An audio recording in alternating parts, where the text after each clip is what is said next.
Immigration and Customs Enforcement releasing dozens of families seeking asylum at a Phoenix church tonight. The Shadow Rock United Church of Christ in the past has given sanctuary to immigrants who were fearing deportation.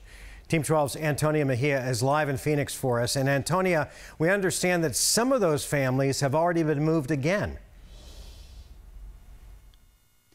That's right, Mark. Board President for Shadow Rock, Liz Curry, tells us that a couple of families have already been taken to a bus station so that they can be reunited with their families.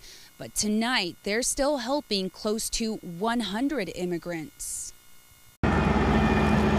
Late Monday evening, dozens of immigrant families refuged at Shadow Rock United Church of Christ in North Phoenix.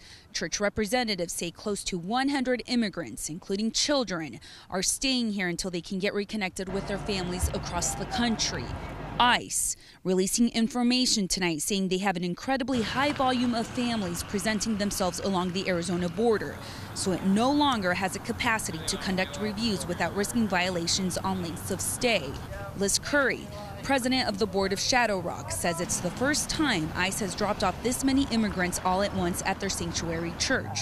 So volunteers, including a doctor and a nurse, rushing out here to assist. Food, showers, and clothing are now being provided for these immigrant families as they continue to get moved across the U.S. Now, church reps also say that they do plan to get these immigrant families reunited with their loved ones within the next 24 to 36 hours. Live in North Phoenix, Antonia Mejia, 12 News.